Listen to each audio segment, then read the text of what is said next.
শুনছেন গল্প স্বল্প 107 FM রেইনবোতে। গল্প স্বল্প, গল্প স্বল্প। আজকের গল্পের সব চরিত্র কাল্পনিক। বাস্তবের সঙ্গে এর কোনো রকম মিল সম্পূর্ণ কাকতালীয়। কারোর সংবেদনশীলতাকে আঘাত করা আমাদের উদ্দেশ্য নয়।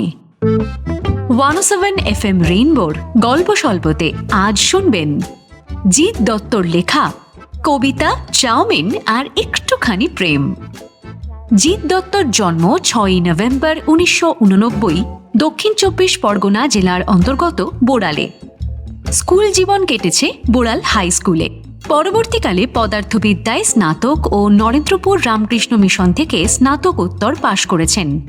বর্তমানে পেশায় তিনি একজন শিক্ষক এবং নেশায় লেখক ও কবি। নানান পত্রপত্রিকায় নিয়মিত লেখালেখি করেন। প্রথম প্রকাশিত একক গ্রন্থ গল্পগুলো তোমার আমার প্রকাশিত হয় 2023-এর কলকাতা বইমেলায়। আজকের গল্প জিৎ দত্তর লেখা কবিতা, চাউমিন আর একটুখানি প্রেম। গল্পের কথক অরিজিৎ। অন্যান্য ভূমিকায় বাসু, অর্ণব, অপরূপা, অভিপ্সা ও গোপা। গল্পের সূত্রধার সৌমি। শুরু হচ্ছে জিৎ দত্তর লেখা কবিতা, চাউমিন আর একটুখানি প্রেম।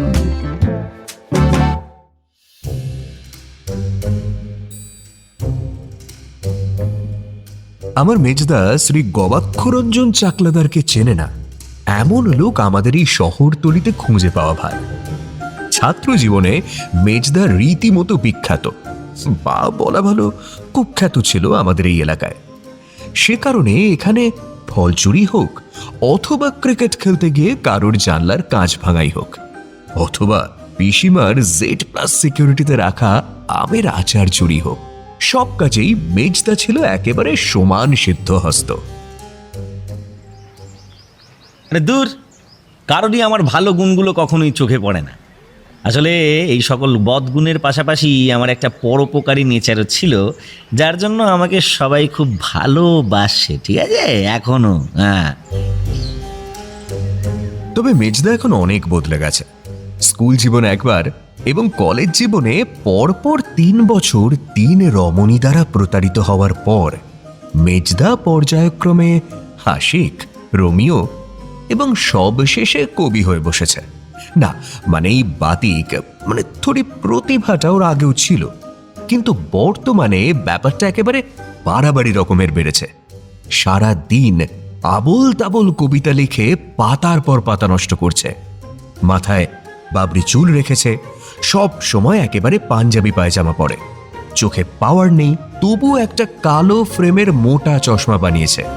সারাদিন পড়ে থাকে, এমনকি ঘুমানোর সময়ও। পাড়ার মতি কাকিমা মাকে কতবার বলেছে,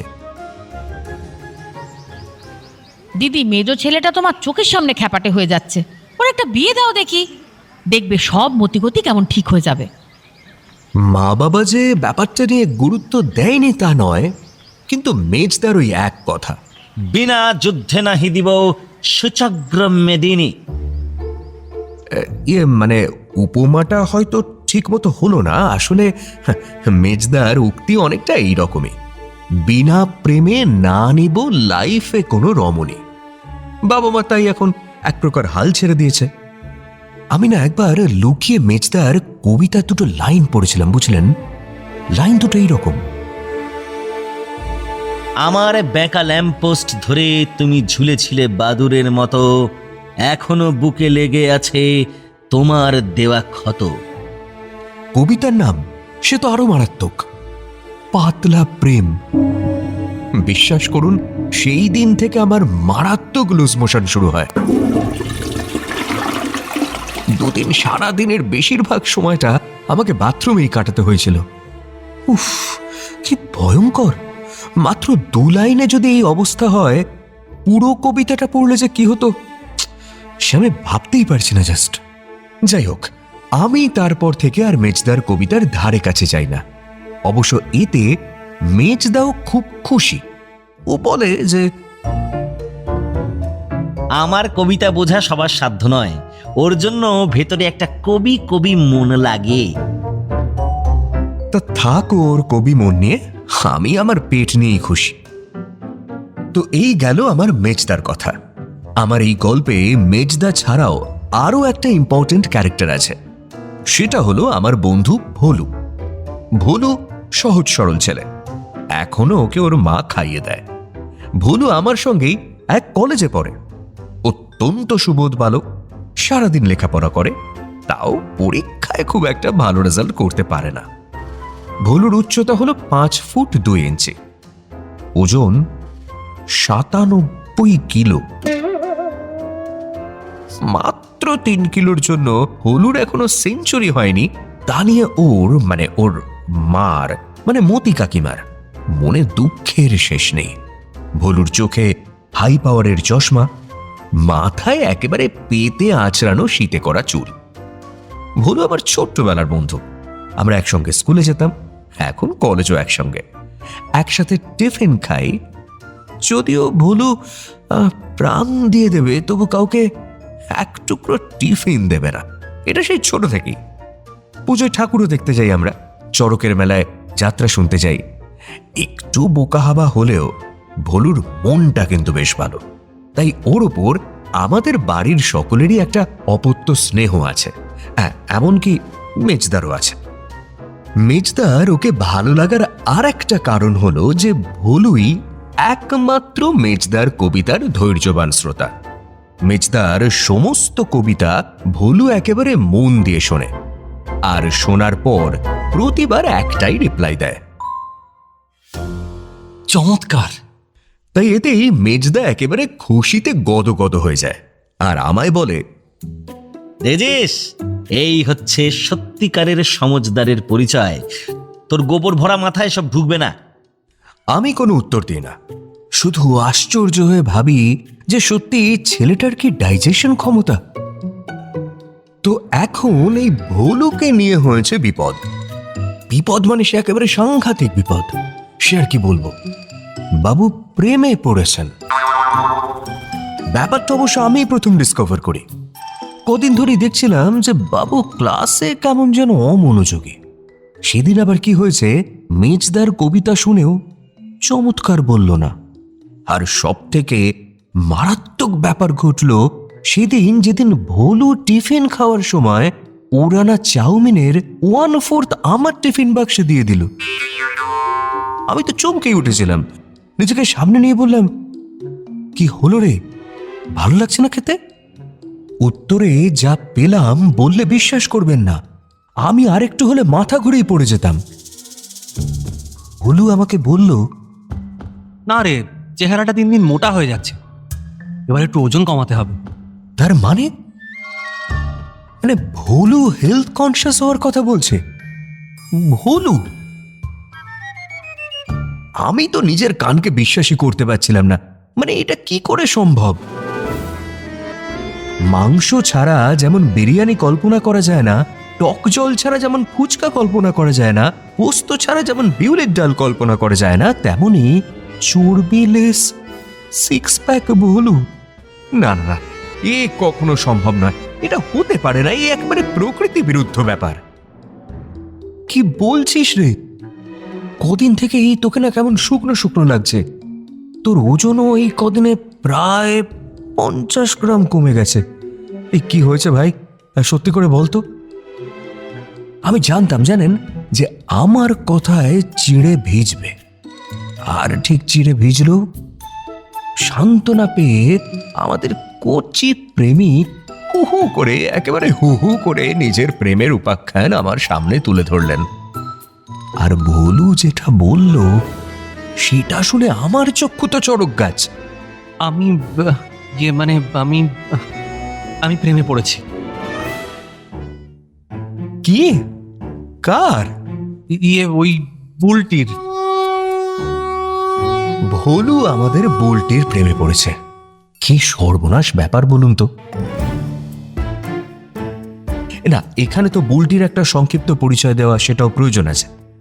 বুলটি আমাদের সেম ব্যাচ, আগে পন্ডিচেরি না কোথায় একটা থাকতো।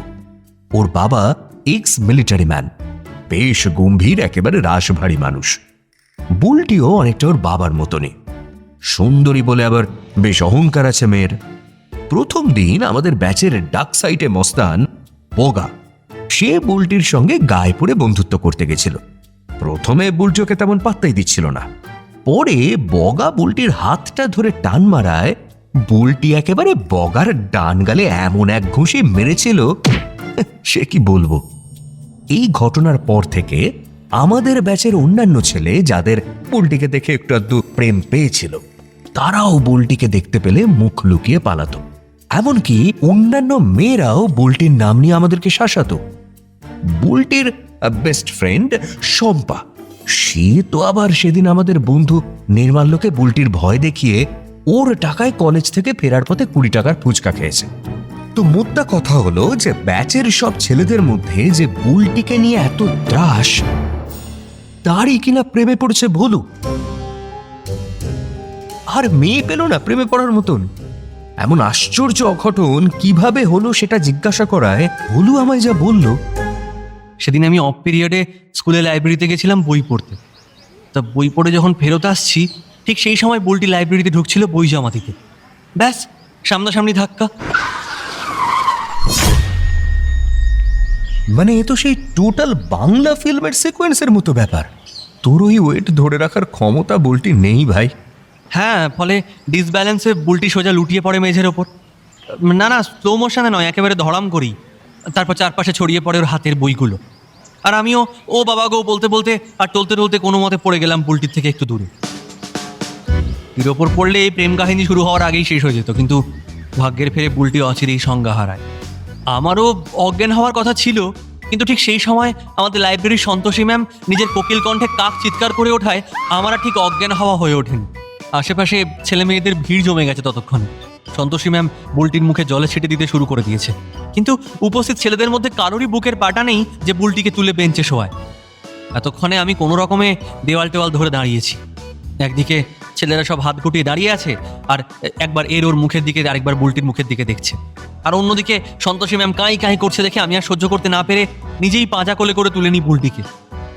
এতক্ষণে ব্যাপারটা বেশ স্লো মোশনে হয়, কারণ বুলটি অবলা নারী হলেও কোনো মতেই দুর্বলা নয়, বরং রীতিমতো সবলা বলা চলে।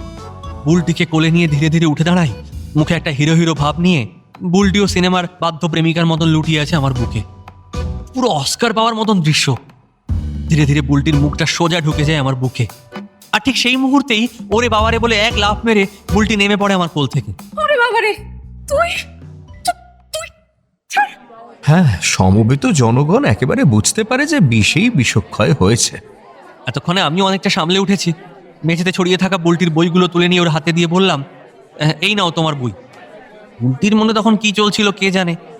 ও ধীরে ধীরে আমার হাত থেকে বইগুলো নিয়ে বলল, এই তুই আমায় ধাক্কা মারলি কেন রে? সরি, আমি দেখতে পাইনি। হ্যাঁ, দেখতে পাসনি মানে? অন্ধ নাকি? আরে তুমিও তো আমায় ধাক্কা দিলে, তুমিও কি দেখতে পাওনি নাকি? তুমিও কি অন্ধ? সত্যি সেদিন আমি যে এমন একটা পাল্টা উত্তর দেব সেটা সত্যিই কেউ আশা করেন। আশেপাশের ছেলেরা চমকে উঠেছিল আমার কথা শুনে। সবাই মনে মনে ভাবছিল এইবার বুঝি বুলটি দিল আমায় এক ঘা। কিন্তু বুলটি সেসব কিছুই করলো না। মুচকি হেসে আমাকে জিজ্ঞেস করলো, নাম কি রে তোর? আমার নাম ভোলানাথ মুখোপাধ্যায়, সবাই আমায় ভোলু বলে ডাকে। বাহ, বেশ নাম তো তোর, ভোলু। বলেই আলতো করে গাল টিপে দিল আমার, আর ব্যাস আমি ওখানেই ফ্ল্যাট। এরপর থেকে শয়নে স্বপনে জাগরণে ভোজনে বুলটির গাল টিপে ভোলু বলাটা কিছুতেই ভুলতে পারছি না আমি ভাই। এই ঘটনার পর আমার সঙ্গে বেশ কয়েকবার কথাও বলেছে বুলটি। একদিন ল্যাবের ক্লাসে বুলটিকে একটা পেন্সিলও ধার দিয়েছিলাম। আমার না সত্যি খুব রাগ হচ্ছিল ভোলুর উপর। আমি ভোলুর বেস্ট ফ্রেন্ড, আর আমায় কিনা এই সমস্ত খবর ভোলু কিছুই জানায়নি। আমি তো একেবারে রাগ করে ভোলুকে বললাম, এই শোন, তোর সঙ্গে আমার কোনো কথা নেই। তুই এত বড় সিরিয়াস একটা ঘটনা এতদিন আমায় বলিসনি। আরে এসব কথা কি নিজের মুখে বলা যায়? আহারে, একেবারে লজ্জাবতী লতা আমার। প্রেম করছো আর সেটা বলতে দোষ? হ্যাঁ, প্রেম আর করলাম কই, সেদিনের পর তো আর কথাই হয়নি ওর সাথে। শিখরি কেন? তুই বল ওকে তোর মনের কথা। তুই কি খেপেছিস? জানতে পারলে না ও আর ওর বাবা পিটিয়ে আমায় বৃন্দাবন দেখিয়ে দেবে। হ্যাঁ, সেটা অবশ্য ঠিক, দেখ, তবে ভালো যখন বেসেছিস ভাই, তার জন্য সামান্য মার খেতে পারবি না? খাওয়া দাওয়ার ব্যাপারে অন্তত তোর কাছ থেকে এটা তো আশা করা যায় না। না না, ওভাবে হবে না। যদি মার খেয়েই মরে গেলাম তাহলে আর ভালোবেসে কী লাভ? এই তুই আমায় হেল্প করবি কিনা বল না। আমি? হ্যাঁ ভাই, তুই তোর বন্ধুর এই দুর্দিনে তুই থাকবি না আমার পাশে? এই তোর বন্ধুত্ব। দে তাহলে আমার চাউমিন ফেরত দে। এই রে, তো চাপে পড়লাম। তার উপর ওর ভালোবাসার চাউমিন এখন আমার পেটে। কি করি এখন? মানে যদি ওকে হেল্প করতে যাই, শিওর বুলটি বা ওর বাবার হাতে ধোলাই খাবো। তারপর আমার বা ভুলুর বাড়িতে জানাজানি হলেও চলবে একেবারে সমান্তরে ফিজিক্যাল এবং ইমোশনাল অত্যাচার। কিন্তু ওকে মুখের ওপর নাও তো বলতে পারছি না। হাজার হলেও ছোটবেলার বন্ধু। ওর সাথে তখন থেকে বন্ধুত্ব, যখন আমরা স্কুলের ম্যামকেও আন্টি বলতাম। যাই হোক, হঠাৎ মাথা একটা আইডিয়া খেলে গেল। একটু ভেবে বললাম, শোন বলু, আমি তো তোর সঙ্গে আছি, কিন্তু এই দেখ, এই সব ব্যাপারে আমি তো একেবারে টোটাল অনভিজ্ঞ। তাই তোর এমন কারোর সাজেশন দরকার যার কিনা এইসব ব্যাপারে বেশ জ্ঞানগম্যি আছে। আর সেই রকম একজনের হদিশ আমি তোকে দিতে পারি, বুঝলি? কে সেই লোক ভাই? আরে আমার মেজদারে। 4 বার প্রেমে আঘাত পেয়েছে, ভাবতে পারিস? 4 বার। আরে মেজদা তো ব্রেকআপ স্পেশালিস্ট। ওরে বোকা, প্রেম না হলে ব্রেকআপটা হবে কি করে? ব্রেকআপের জন্য তো আগে প্রেমিকা চাই, তাই না? কি বুঝলি? এটা অবশ্য তুই মন্দ বলিসনি, কিন্তু মেজদা কি এ ব্যাপারে হেল্প করবে? আলবাত করবে। তুই প্রেমে আঘাত পাওয়া পাবলিকদের জানিস না রে ভোলু। এদের কাছ থেকে অন্য ব্যাপারে হেল্প পা না পা, কিন্তু প্রেম ভালোবাসা এইসব ব্যাপারে এরা হেল্প করতে একেবারে জীবন দিয়ে দেবে। শোন, তুই শুধু আজ মেজদার কবিতার একটু বেশি তারিফ করবি, ঠিক আছে? বাকিটা আমি সামলে নেব, বুঝলি? এতে কি হলো, ভোলু একেবারে আনন্দে গদগদ হয়ে ওড়ানা লাড্ডুটার প্রায় অর্ধেকটাই আমায় দিয়ে দিল।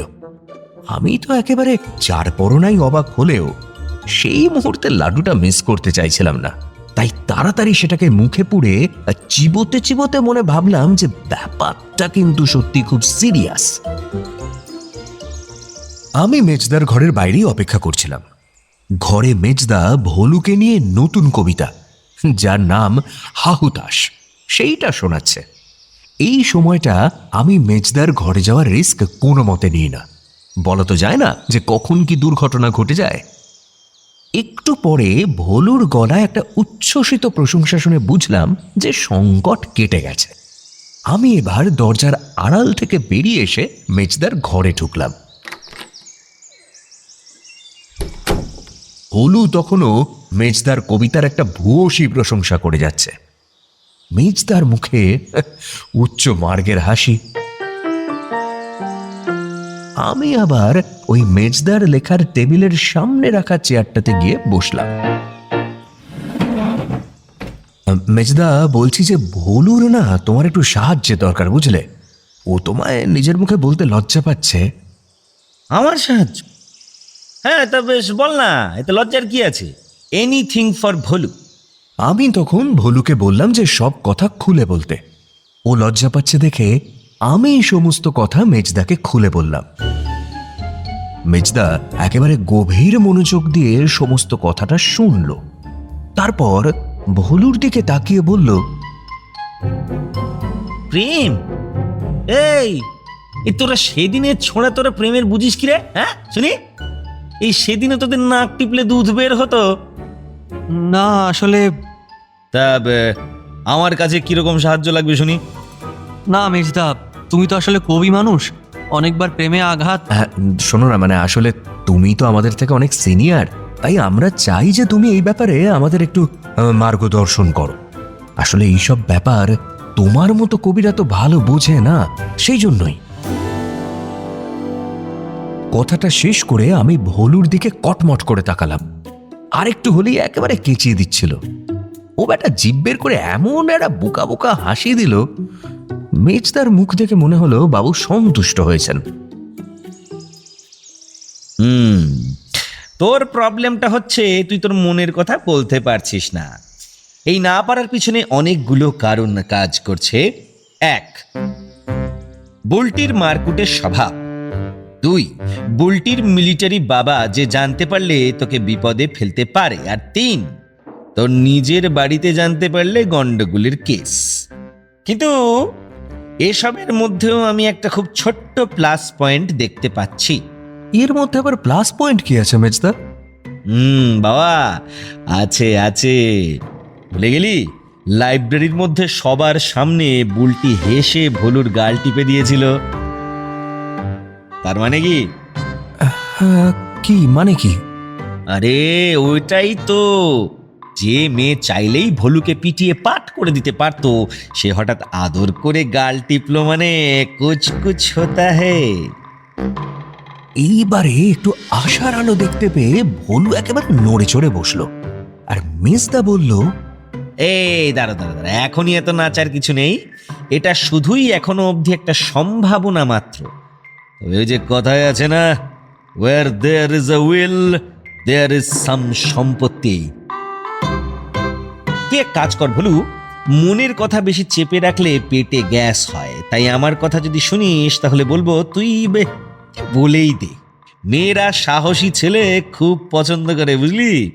তারপর যদি দেখিস হাওয়া খারাপ, তারপর না অন্য রাস্তা দেখতে হবে। তা কি করে বলবো মেজদা? সামনে যাবো আর দুম করে বলে দেবো? ব্যাপারটা কেমন একটা লাগবে না? ভোদর কোথাকার, দুম করে কেউ এভাবে প্রপোজ করে নাকি? প্রথমে দেখবি আশেপাশে লোকজন আছে কি।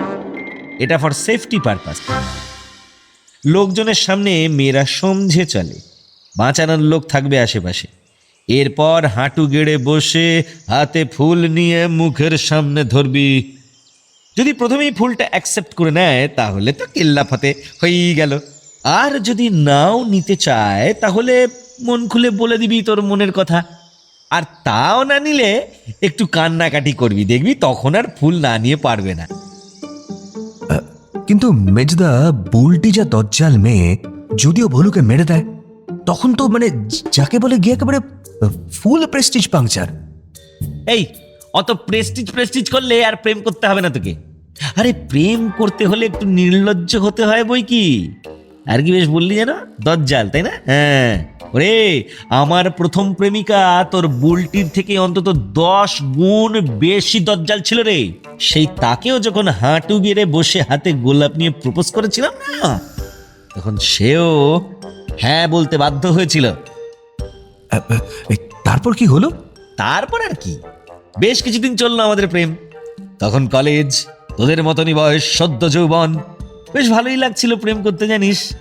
একদিন ঠিক করলাম দুজনে ক্লাস বাঙ্ক করে আমাদের কলেজের রাস্তার থেকে কিছুটা দূরে রেলের মাঠের শেষে যে মন্দিরটা আছে সেখানে গিয়ে দুজনে বিয়ে করে নেব।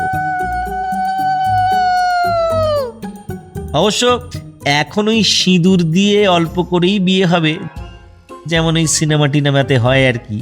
আর সিঁদুরটা লাগানো থাকবে ওর মাথার ঠিক ব্রহ্ম তালুতে। সিঁথিতে দিলে বাড়ির লোক যদি জানতে পারে তাহলে যে কি হবে সে তো বুঝতেই পারছিস। মানে ব্যাপারটা থাকবে শুধু আমাদের দুজনের মধ্যে। আমরাই শুধু জানবো আমরা বর আর বউ, স্বামী এবং স্ত্রী, হাজবেন্ড অ্যান্ড ওয়াইফ।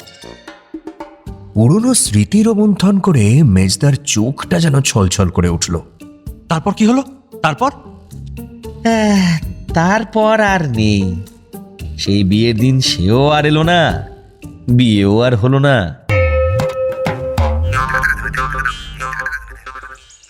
তারপর কিছুদিন আমি আর তার দেখাও পেলাম না। ফোন করলাম কিন্তু ফোনটাও কেউ ধরলো না। কদিন পর তার এক বন্ধুর কাছে জানতে পারলাম তার পরিবার নাকি এখান থেকে দূরে কোথাও চলে গেছে। মেজদা একেবারে চুপ করে গেল। বুঝতে পারলাম যে ওর মন পুরনো সমস্ত কথা ভেবে একেবারে উদাস হয়ে গেছে।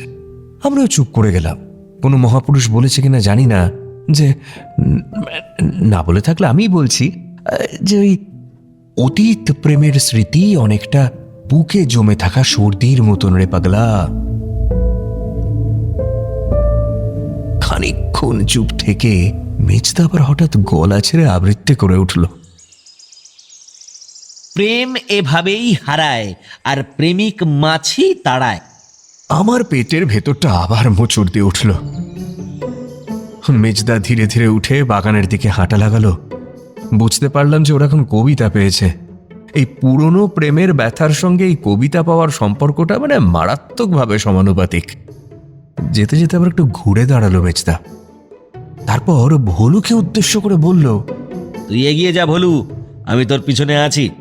তোর আর বুলটির প্রেম আমি হইয়েই ছাড়বো, এই গবাক্ষ রঞ্জন চাকলাদারের প্রমিস। তোকে ঠিক যেভাবে বললাম সেভাবে গিয়ে প্রপোজটা করে ফেল, তারপর কিছু হলে আমি তো রইলামই। যা। পরদিন কলেজে সকাল থেকেই ভলুকে বেশ এক্সাইটেড দেখলাম। আমি বললাম, এই কিরে, ফুলটা এনেছিস? হ্যাঁ, কোথায় রেখেছিস? কোথায়? টিফিন বাক্সে। টিফিন বাক্সে গোলাপ? আরে সে তো একেবারে চটকে চচ্চড়ি হয়ে যাবে রে, এখনই দিয়ে দে, তবে টাটকা থাকতে থাকতে। হলু এবার একটা উচ্চ মার্গের হাসি দিয়ে দার্শনিকের মতো আমাকে বলল, বুঝলেন? শোন, এই গোলাপ আমার ভালোবাসার গোলাপ। আমার ভালোবাসা যেমন কখনো ফুরোবে না, তেমন এই গোলাপও কখনো শুকোবে না। আমি আর কথা বাড়ালাম না, কি যে ঘটতে চলেছে সেটা ভগবানই জানেন।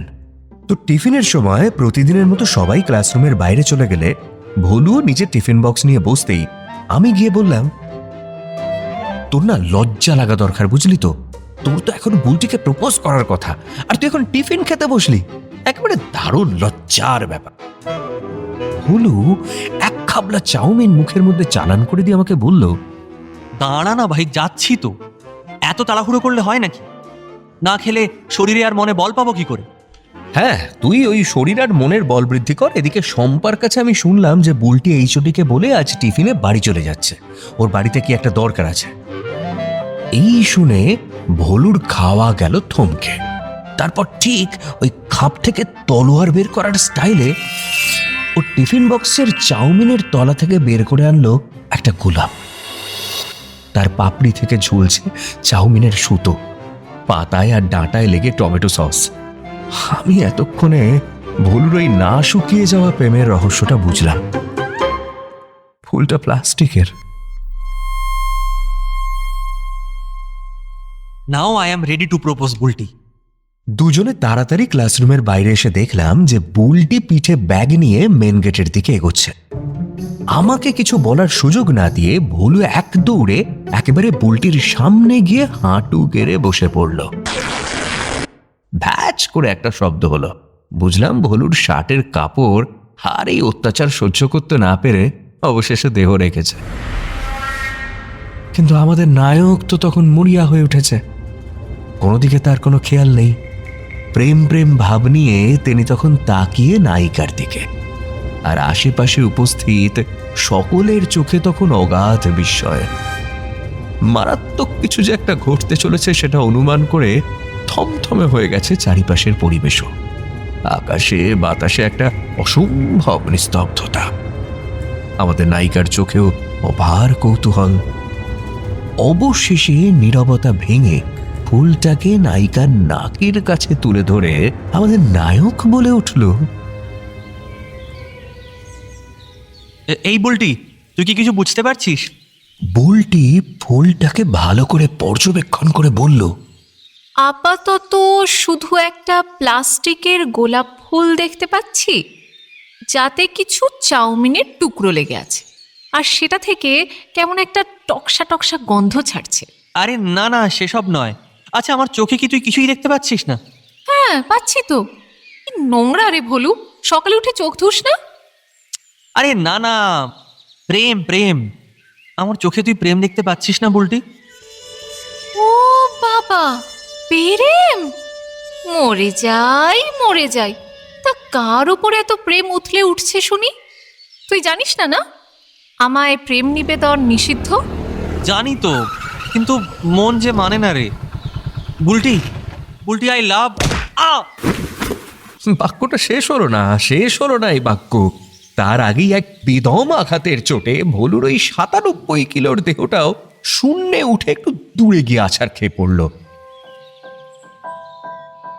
ঘটনার আকস্মিকতায় এতক্ষণে সবাই খেয়াল করলো যে ইতিমধ্যেই সিনে একজন নতুন কালো পোশাক এবং হেলমেট পরিহিত বাইক আরোহী ব্যক্তির আগমন ঘটেছে। সমবেত জনতার মধ্যে এখন একটা না নতুন কৌতূহলের সঞ্চার হয়েছে যে এই নবাগত ব্যক্তিটি কে। এ কি তবে বুলটির বয়ফ্রেন্ড নাকি অন্য কেউ? সেই আগন্তুক এতক্ষণে বাইকটাকে দাঁড় করিয়ে ভোলুর কাছে গিয়ে ওকে ঘাড় ধরে টেনে তুলে দাঁড় করিয়ে অত্যন্ত ভারী কণ্ঠে বলল, শোন হে ছোকরা, আমি দুটো জিনিস একদম পছন্দ করতে পারি না। এক, বুলটির পিছনে ঘুরঘুর করার ছেলে, আর দুই, চাউমিন। তোমার মধ্যে এই দুটো বদ ব্যাপারই আছে, তাই সাবধান করে দিচ্ছি, তুমি বুলটির থেকে দূরে থাকবে, না হলে না তোমার এই নধর ভুঁড়ি আমি ফাঁসিয়ে দেবো, বুঝেছ? ভোলুর অবস্থা বেচারি সত্যিই তখন কাহিল, হাত পা সমস্ত কেটে গেছে। তবু সে কোনো রকমে বলল, আপনি কে? বুলটির সাথে আপনার কি সম্পর্ক শুনি? আগন্তুক এতক্ষণে নিজের হেলমেট খুলল। উপস্থিত সবাই দেখল যে আগন্তুক একজন মহিলা। হেলমেট পরে থাকার ফলে তার চুল উস্কো খুস্কো হয়ে গেছে, গরমে ঘেটে গেছে চোখের কাজল, ঠোঁটের লিপস্টিক। উনি নিজের মুখটা ভোলুর সামনে নিয়ে গেলেন। তারপর এক অতি পরিচিত হিন্দি সিনেমার একটি সিকোয়েন্সের মতো করে নিজের সেই ভারী কণ্ঠে বললেন, আমি বুলটির দিদি, আমি মঞ্জুলিকা।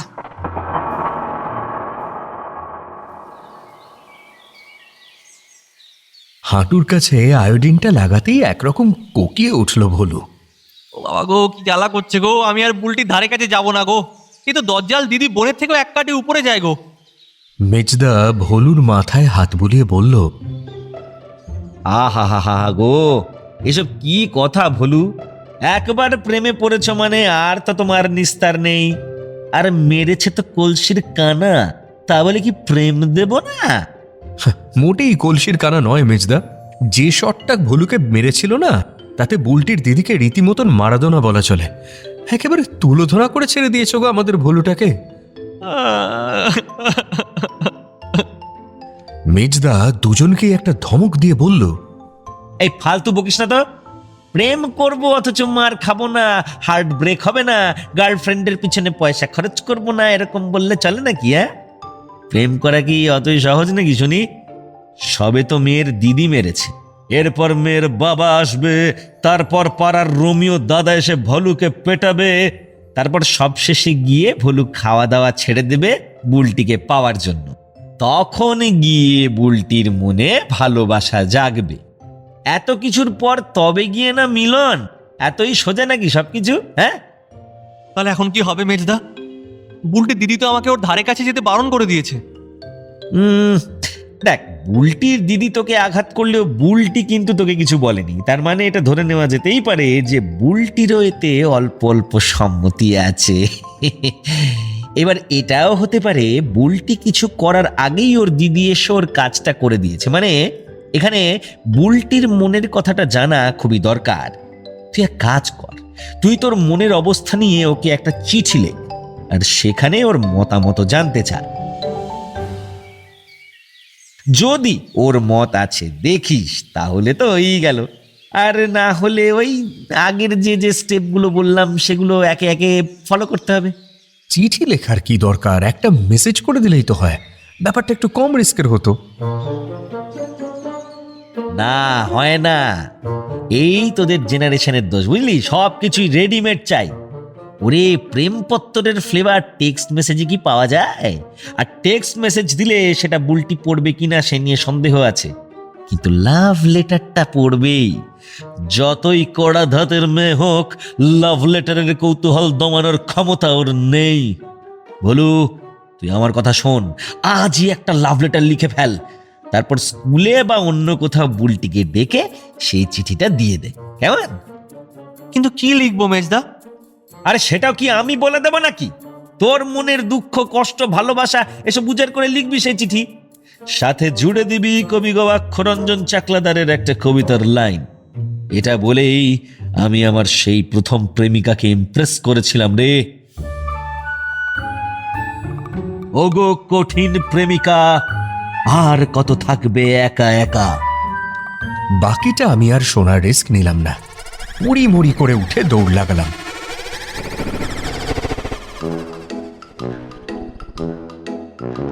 আজ আমরা সকাল 6:30 থেকে দাঁড়িয়ে জগবন্ধু গ্যারাজের পাশের গলিটাতে। এই রাস্তা দিয়েই আজ সকালবেলা বায়োলজি কোচিংয়ে পড়তে যাবে বুলটি। আগের দিন সারা রাত জেগে একটা প্রেমপত্র লিখেছে ভোলু। কি লিখেছে সেটা জিজ্ঞেস করতে ভোলু খুব গম্ভীরভাবে উত্তর দিয়েছে আমায়। এটা প্রেমিক প্রেমিকার সিক্রেট, সবাইকে বলতে নেই। ইতিমধ্যে আমি বুলটির বন্ধু শম্পাকে ফুচকার ঘুষ দিয়ে বুলটির দিদির ডিটেলসটা জোগাড় করেছি। ওর দিদি মঞ্জুলিকা বর্তমানে কেন্দ্রীয় সরকারের পুলিশ বিভাগে চাকরি করে। ক্যারাটেতে একেবারে ব্ল্যাক বেল্ট, তাইকুন্ডুতে ব্রাউন বেল্ট, ভালোবাসে বন্দুক চালাতে আর ক্রিমিনালদের ধরে একেবারে 3rd ডিগ্রি দিতে। সব থেকে অপছন্দের জিনিস হলো চাউমিন আর প্রেম। পার্কে পার্কে ঘুরে ঘুরে প্রেমিক যুগলদের ধরে পেটানো নাকি ওনার হবি। বর্তমানে রাজস্থানে পোস্টিং, আর ইদানিং দিন 10 ছুটিতে বাড়িতে এসেছে। প্রায় আধ ঘন্টা অপেক্ষার পর অবশেষে বড় রাস্তার মোড়ে ব্যাগ পিঠে বুলটির দেখা পেলাম। সকালের ফাঁকা রাস্তায় জগিং করতে করতে, মানে মাঝে মাঝে ওই শূন্যে বক্সিং প্র্যাকটিস করছে বুলটি।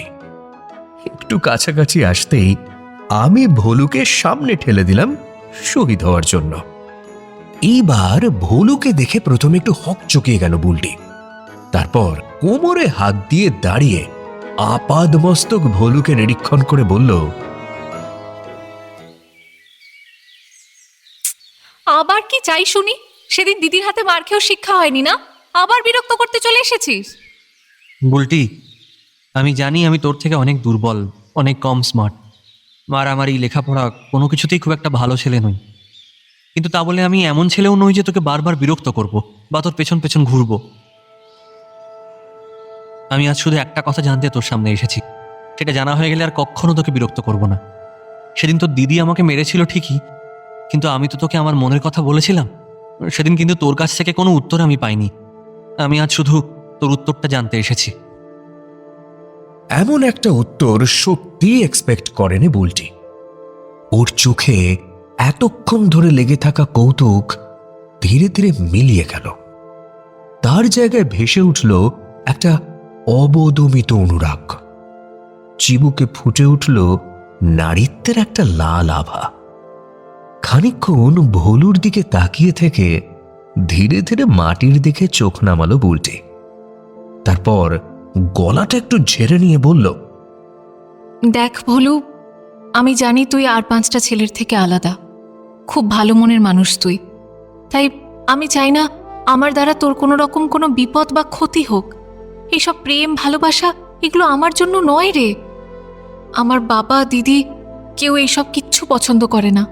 কেউ আমার প্রেমে পড়েছে শুনলে আমার বাবা আর দিদি তার সাথে খুব খারাপ ব্যবহার করবে। আমি চাই না তোর সাথে তেমনটা হোক। তাই তোর ভালোর জন্যই বলছি ভোলু, আমার থেকে দূরে থাক, এসব প্রেম ভালোবাসা ভুলে যা। আমি কিন্তু আমার প্রশ্নের উত্তর পেলাম না বুলটি। তোর মনেও কি আমার প্রতি টান আছে? বুলটি উত্তর দিল না, মাথা নিচু করে হাত কচলাতে লাগলো। আর দূরে দাঁড়িয়ে আমি ভাবছিলাম, সত্যি প্রেম কি আশ্চর্য জিনিস।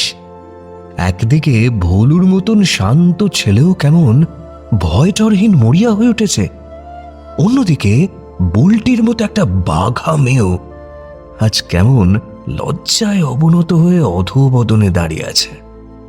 আর তবে এইবার যেটা হলো সেটা একেবারে অপ্রত্যাশিত। হলো হঠাৎ করে খেপে গিয়ে বুলটির দুটো হাত চেপে ধরল। তুই শুধু একবার বল বুলটি, তোর মনেও কি আমার জন্য ফিলিংস আছে? দেখবি আমি পুরো নিজেকে বদলে নেব। আমি চাউমিন খাওয়া ছেড়ে দেবো, জিম করে রোগা হয়ে যাব, ক্যারাটে কুংফু শিখবো, সব কিছু আমি করতে পারি তোর জন্য। তুই শুধু হ্যাঁ বল বুলটি, শুধু একবার হ্যাঁ বল। বুলটি অনেকক্ষণ ধরেই হুসখুস করছিল। ধীরে ধীরে অনেক ছেলেমেয়ে কোচিংয়ে পড়তে আসছে। তাদের উৎসুক চোখ যাওয়ার পথে একবার মেপে যাচ্ছিল ওদের দুজনকে। এ ব্যাপারে ভোলুর খেয়াল না থাকলেও বুলটি কিন্তু অনেকক্ষণ ধরেই বেশ অস্বস্তি বোধ করছিল ব্যাপারটাতে। আর এবার যখন ভোলু একটু বেশি জোরেই চেপে ধরল ওর হাতটা, তখন আর নিজেকে কন্ট্রোল করতে পারল না বুলটি। হাতটা ছাড়িয়ে নিয়ে দৌড়ে পালালো কোচিংয়ের দিকে। মুহূর্তের জন্য যেন নীরবতা নেমে এলো চারিদিকে।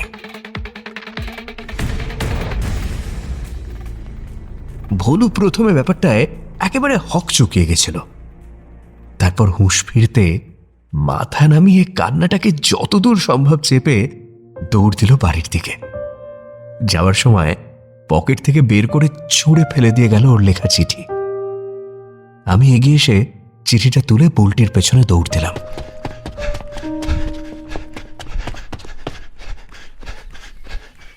এই এই বুলটি! বুলটি দাঁড়ালো।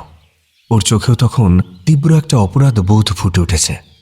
চিঠিটা ওর সামনে তুলে ধরে বললাম, বুলটি, এটাও সারা রাত জেগে লিখেছে শুধুমাত্র তোকে দেবে বলে। ইচ্ছে হলে পড়ে দেখিস একবার, হয়তো তারপর ওকে খুব একটা খারাপ মানুষ বলে মনে হবে না তোর। আসলে পাগলটা এমনই রে, খুব ইমোশনাল। বুলটি ধীরে ধীরে আমার হাত থেকে চিঠিটা নিল, তারপর মাথা নিচু করে কোচিংয়ের দিকে হাঁটা লাগালো।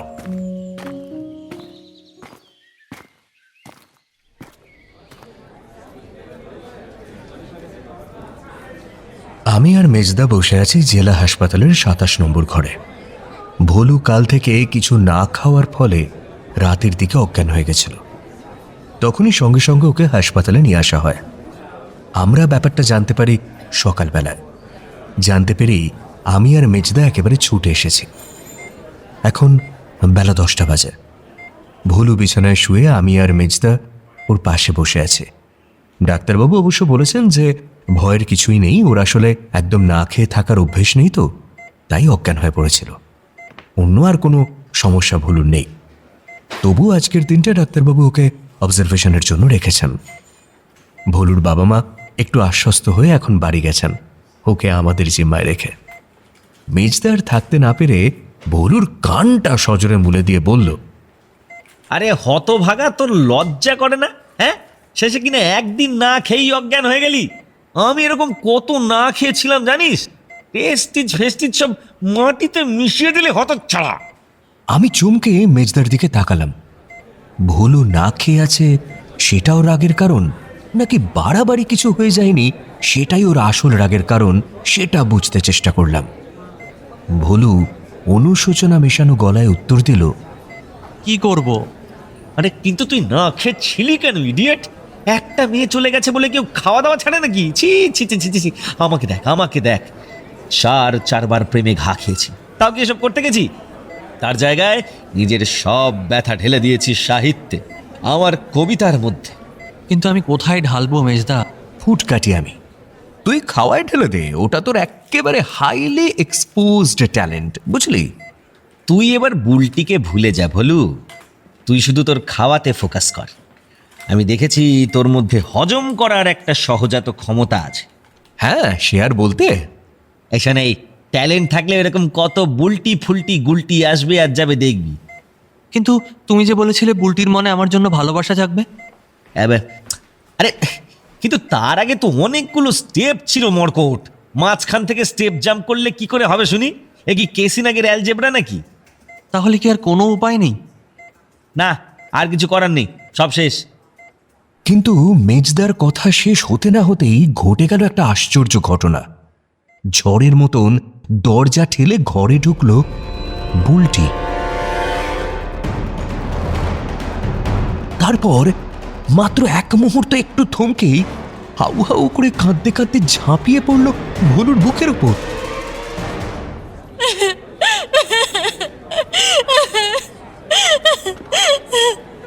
পুরো ঘটনাটা এতই তাড়াতাড়ি ঘটে গেল যে আমি, মেজদার, ভোলু তিনজনেই একেবারে থ মেরে গেলাম। বুলটি ভোলুর বুকের উপর শুয়ে কাঁদতে লাগলো। আমি সরি বলো, আমি তোকে হার্ট করতে চাইনি। আমি আমি জানি তুই খুব ভালো ছেলে, অন্যদের থেকে একদম আলাদা, নিজের একটা আলাদা জগতে থাকিস তুই। তাই আমি চাইনি আমার জন্য তুই কোনো রকম ভাবে ব্যথা বা কষ্ট পা। আমার বাবা দিদি এরা তোর এই প্রেম ভালোবাসার মানে বুঝবে না রে, তোকে তোকে নানানভাবে হেনস্থা করবে। আর ঠিক সেই জন্যই তো আমি চাইছিলাম যাতে তুই আমাকে ভুলে যাস। কিন্তু যখন আজ সকালে খবর পেলাম তুই অজ্ঞান হয়ে গেছিস, তখন আর আমি নিজেকে আটকাতে পারলাম না।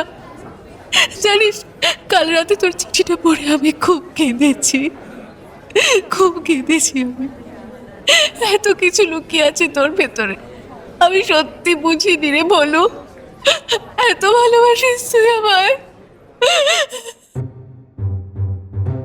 এতক্ষণ বেশ হাসি হাসি মুখ নিয়ে বুলটির কথা শুনছিল মেজদা। এবার প্রশ্ন করল, বলছি ও ভালোবাসে সে কথা নয় হলো বুলটি, কিন্তু এবার প্রশ্ন হচ্ছে তুমিও কি আমাদের এই ভাইটিকে ভালোবাসো? কিন্তু কিন্তু আমার দিদি আর বাবা, দিদি এসব জানতে পারলে তো তুলকালাম বাঁধাবে। দিদি সবটাই জানে। বাইরে থেকে আসা গলার স্বরে আমি তো একেবারে চমকে বাইরের দিকে তাকিয়ে দেখলাম যে দরজার পর্দা সরিয়ে ঘরে ঢুকলো বুলটির দিদি মঞ্জুলিকা। ভোলু তো একেবারে তাড়াতাড়ি করে বুলটিকে নিজের বুকের ওপর থেকে সরিয়ে দিল। আমিও একটু দেওয়ালের দিকে গিয়ে সরে বসলাম। তোকে ডাকতে গিয়ে দেখলাম তুই ঘরে নেই, কিন্তু তোর বালিশের পাশে এই চিঠিটা পড়ে আছে। ব্যাপারটা বুঝেই বাইক নিয়ে ছুটলাম ভোলুর বাড়ির দিকে। সেখানে গিয়ে খবর পেলাম ভোলুর এই অবস্থা। তারপর সেখান থেকে সোজা এখানে ছুটে এলাম। আমার ভোলুর কাছে একটা প্রশ্ন আছে। চিঠির শেষের ওই কবিতাটা তুমি কোথায় পেলে ভোলু? এক্সকিউজ মি, ওটা আমার লেখা, কিন্তু আপনি বলুন তো এই দুটো ছেলে মেয়ে প্রেম করলে? মেজদা এতক্ষণ দরজার উল্টো দিকে মুখ করে বসেছিল। এইবার কথা বলতে বলতে ঘুরে তাকালো, আর তাকানোর সঙ্গে সঙ্গে মুখের কথাটা মুখেই আটকে গেল মেজদার। আমরা সবিস্ময়ে দেখলাম মেজদা অবাক হয়ে তাকিয়ে আছে মঞ্জুলিকাদির দিকে। মঞ্জুলিকাদিও কেমন যেন একটা ভ্যাবাচাকা খেয়ে গেছে মেজদাকে দেখে। দুজনের কারো মুখেই কথা সরছে না। অপলক দৃষ্টিতে ওরা তাকিয়ে একে অপরের দিকে। আমি, ভোলু আর বুলটি একে অপরের মুখ চাওয়াচাই করলাম। কি যে হচ্ছে আমাদের কারো মাথাতেই ঢুকছে না। বেশ কিছুক্ষণ পরে প্রথম কথা বলল মেজদা। মাজু, তুমি? গাবু, তুমি এখানে? আমি তো ভাবতেই পারছি না তুমি আবার এতদিন পর আমার সামনে দাঁড়িয়ে আছো। এই, তুমি তাহলে বুলটির দিদি? আমিও ভাবিনি কোনোদিন তোমার সাথে আর দেখা হবে। চিঠির কবিতাটা পড়েই আমার সন্দেহ হয়েছিল। মনে আছে ওই কবিতাটা বলেই তো তুমি, কিন্তু সত্যি ভাবতে পারিনি সত্যি সত্যি তোমার দেখা পাবো। মাজু, তুমি সেদিন কেন এলে না গো? সব তো ঠিক ছিল, সেদিনের পরে কোথায় হারিয়ে গেলে? আর বলো না, সেই দিনের কথা ভাবলে আমার আজও কান্না পায়। আমাদের সেই দেখা হওয়ার আগের রাত পাড়ার এক ফাস্টফুড স্টল থেকে চাউমিন কিনে খেয়েছিলাম। খাওয়ার কিছুক্ষণ পর থেকেই শুরু হয় বমি আর পেট খারাপ। রাতের দিকে বাড়াবাড়ি হলে হসপিটালে নিয়ে যাওয়া হয়। সুস্থ হওয়ার পরদিনই বাবা আমাদের নিয়ে পন্ডিচেরি চলে যান। যাওয়ার আগে শরীর খারাপ থাকায় আমি পারিনি তোমার সঙ্গে দেখা করে উঠতে। সেই থেকে আমি চাউমিন জিনিসটাকে দুচক্ষে সহ্য করতে পারি না। আমাদের বিচ্ছেদের পিছনে ওটাই তো আসল কারণ। আর সহ্য করতে পারি না কারোর প্রেম করা, কারণ প্রেম পূর্ণতা না পেলে যে কত কষ্ট হয় সেটা আমি জানি। কিন্তু তুমি আমায় ফোন করলে না কেন? কি করে করব, আমার তো তখন গোদাটেলের কানেকশন, ওদের তো 28 দিনে মাস। ভেবেছিলাম আমাদের বিয়েটা হলে তোমার টাকাতেই আমার রিচার্জটা করাবো, কিন্তু তার হলো কোথায়। মাজু, তুমি চাইলে এখনো কিন্তু আমাদের বিয়েটা হতে পারে। তুমি করবে আমায় বিয়ে?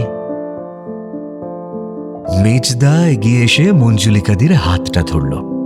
মঞ্জুলিকাদি কিছুক্ষণ মেজদার দিকে তাকিয়ে তারপর লাজুকভাবে মুখ নামিয়ে সম্মতিসূচক ঘাড় নাড়ল।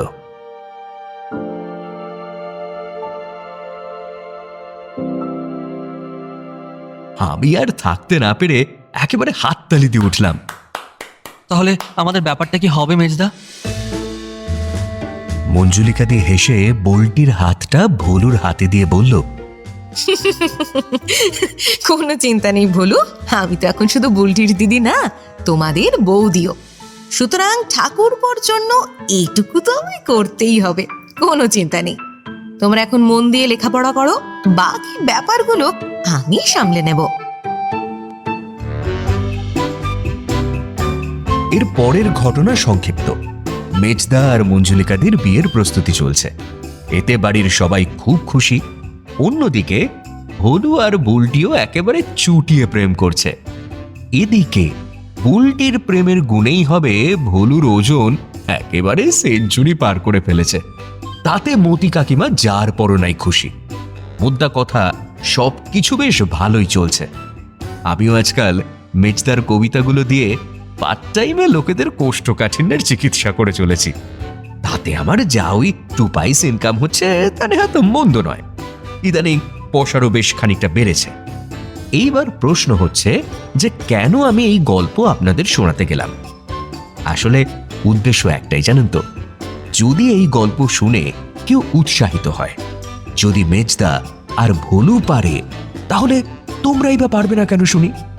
তাই হাল ছেড়ো না বন্ধু, কেউ না কেউ তোমার জন্য ঠিক আছে, তবে চেষ্টাটা নিজেকেই করতে হবে।